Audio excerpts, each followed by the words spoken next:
The owner. My wife and I got married in 2004. At that time I had been hired at a polymer plant in Altamira, Tamaulipas. We started looking for a house in the surroundings or in the colonies of the north of Tampico. We almost abandoned our search when we found a house nearby, and we were very surprised by its price. Since it was quite wide, it had a car and a backyard. It was so cheap that we had no objection to buying it from the county. It would be perfectly enough to furnish it. We were very happy because we would start fixing and making minor repairs. But I would only need paint and some plants to make it more comfortable. It was one night when our hell began.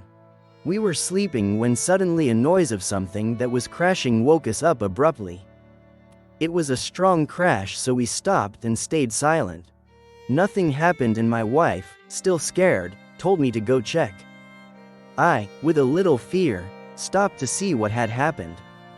Maybe someone had stolen, and since it was a very popular colony, I thought there were a lot of thieves, but there is nothing broken, nor windows or objects inside the house. I checked that the doors were closed and I returned to the room. My wife calmed down a bit and we went to bed again. At that moment, when I was just catching the dream again, we heard the noise of something breaking, but this time it had sounded louder. It hadn't been our imagination, we really had heard that. So we both stopped and turned on the lights. I searched the whole house, the origin of the noise, there was nothing outside. Strangely, I was about to return to the room when I felt an icy air on my bare skin. When I turned, I saw the window of the room to see if it was closed. And suddenly an electric current ran through my whole body. I saw a person standing outside in the patio of the house. She was a strange old woman with curly hair and a face full of wrinkles. She didn't have teeth and her skin was as if it were rotting. Her appearance was quite sinister. I felt more panic when I heard the screams of my wife that alerted me. I ran to the room to see what was happening, and I was crying, terrified and in crutches next to the bed. When I asked her what she had, she told me she had seen a horrible being through the window. She was looking at her and smiled with a mouth full of teeth. At that moment, I took a hammer, opened the door and ran to the street to look for what we had seen. I ran to the corner and did several laps, but there was nothing. The dogs in the block started barking when they saw my presence, so I decided to go home. When I got there, I tried to calm my wife, but the truth is that we were on the edge of our nerves. We tried to sleep, but it was impossible. When we got to the morning, we had breakfast and we didn't talk about it. We tried to tell each other things and not think about what we had seen. I went to work, and when I came back at night, the tension started again. We didn't have sleep and we were a little nervous thinking about the event we had lived. So I wanted to calm my wife a little and we sat in the living room to watch television. Suddenly the light went all over the neighborhood. It was something common in those areas that happened. So I went for a flashlight and went out to check. Indeed, everything was in total darkness. The neighbors looked at each other from afar with their lanterns and the dogs barked non-stop. I lit a cigarette and went home. I went to the kitchen by some candles and other lamps. On the way, I saw my wife's shadow sitting on the couch in the living room. Without saying anything, I just saw her and said to her, "I think the light went out in the whole neighborhood." When I entered the kitchen, I saw with a doubt that my wife was there. He was lighting some candles and then he told me, "Yes, I saw that he went everywhere." A cold chill ran through me and I felt a hit of fear in my head and I felt a bad sensation in my stomach. I took a big lamp and I didn't tell my wife anything about what I had seen. I just told her to wait for me there and to look for more candles. I started to pray, the only thing I knew, and I thought about what I was going to find in the room. But when I lit up the whole place, there was absolutely no one. In that, my wife came with the candles and put them on the center table. The lights returned soon and we turned off the candles and I went to the bedroom. She stayed watching the television in the living room, but I couldn't sleep. Then I started to think that there was something strange in the house. That was the reason why the owners had sold it so cheap. I thought about everything. Ghosts, demons, and worse things. I wasn't a believer in these things, but my wife did, and she had told me stories. I tried not to suggest me with all that, but it was probably that something was harassing us. It was early in the morning when I woke up trembling with cold. I was doing an unusual one in the room, and it was February and there was bad weather, but not so much to feel a cold of that type. I turned to see that my wife was lying on her back. So I just took the mattress and covered it. I went out to smoke, and I went to the kitchen, and what would be my surprise that my wife was there also smoking a cigarette.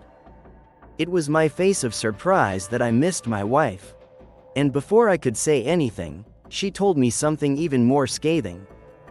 "Why did you stop and leave me alone on the sofa? You scared me to sleep when you stopped to go to bed." She told me with the dead. Me? Yes, don't do it. I was asleep and you were sleeping with me. But you were frozen. I told you and you just stood there and went to the bedroom. Fatty, I didn't leave the room. I thought you were there and I covered you because you were cold. At that moment, we both started to panic. We saw each other and we understood what was happening.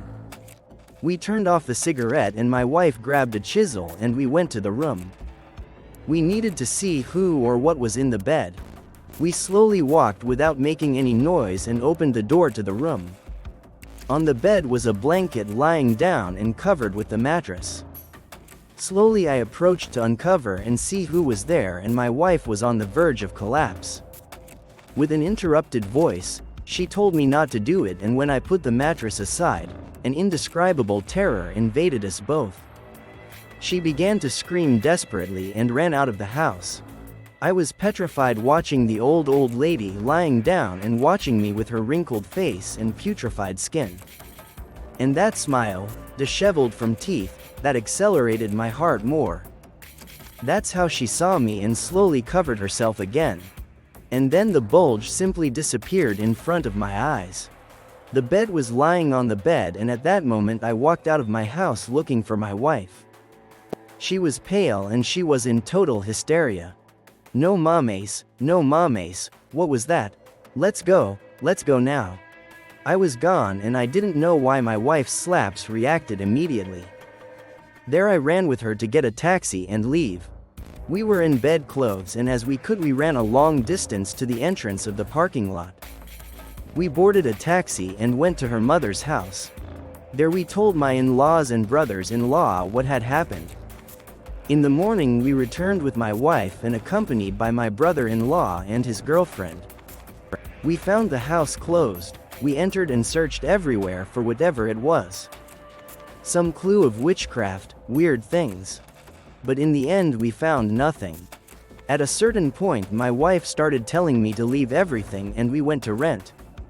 I refused and did not want to leave the property for such a thing.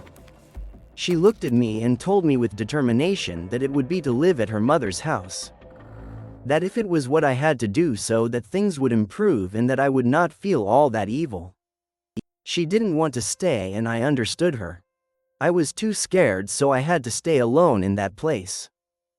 The first thing I did was call the man who sold me the house. I wanted to interview him, but he denied and told him what had happened to me and laughed at me. He said he didn't know anything about what he was talking about. However, I noticed tension in his voice and deviated from the subject. I knew he was lying, and I knew that somehow he and his family had experienced, I don't know to what extent, the intrusion and the demonstrations. That's why they sold us the house so cheaply. Maybe this had such a terrible story that I would never know. The atmosphere was suffocating, quite cold, and something was not right. Talking to my coworkers, they recommended me to take a courier or someone to bless the house.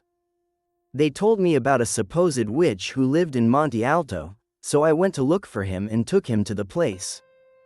As soon as he entered, he said he felt the presence of evil and advised me to leave the house. I told him I did what I had to do, and that his advice was of no use to me. The man took out a lot of esoteric weird things from his nose, liquids which he began to pour all over the house. He lit coal with herbs, and so he spent it smoking everywhere. The skin was unbearable, and after a few long prayers he told me, "Your house is so peaceful, the evil presence has gone." I paid for the service. He retired and sincerely did not want to test what he had done, but sincerely did not have where to go. He was terribly scared and did not want to get to the night, so I went to Knox and burned myself with a vodka bottle to give me courage. That night I was in my room with the television on and I was drinking one glass after another, and after midnight I finally fell asleep. At dawn I woke up abruptly and had the need to urinate. So I got up heavily, and while I was doing my necessities I heard some insistent knocks at the door. I got alert and I went to see who was knocking so insistently. When I looked out the window of the door I could see with strangeness that it was my wife. She was standing there in the light with a disengaged face. I opened the door and tried to hug her, however she went too far and got into the bedroom. And after that, he closed the door with confidence. Then I realized that he was drinking alcohol and that made her furious. I assumed that I would sleep on the sofa, but at least I was calm about having my wife with me. The light of the morning caught my eye when I heard the phone ringing. I stopped with a sigh and answered. "Well, why don't you answer? I've been calling you. How are you? Who's calling?" "Well, it's me, your wife." "Who do you think it is?" At that moment I felt terrible fear and started to sweat cold. I left the phone and ran out of the house, looking out the window of my room. There I could see her. There was the old woman looking at me through the curtains, with her hair tangled and with her mouth full of teeth, smiling at me. After a while she ran to the curtain and disappeared out of nowhere. For me that was enough. I had already witnessed too many paranormal phenomena. I ended up bending my hands and went to my wife, and we started renting a property in a new condo in Altamira. I put the house on sale at the same price as I bought it, so I wouldn't lose the money. I never told the new owners of the paranormal situation of the house anything. All I wanted was to recover my money and forget about the matter. Later I found out from the newspaper that the house had been set on fire for some undetermined cause. I saw the picture, and in effect where my room was completely burned. According to the witness of the lady who lived there, she had an altar with several saints, and that this one began to burn from the cloud that the fire spread throughout the room. I tried not to think. I saw the picture carefully, and between the black of the ink I could distinguish a thin gray figure inside the burned room. A blurred stain that seemed to be an old woman with teeth and a smile.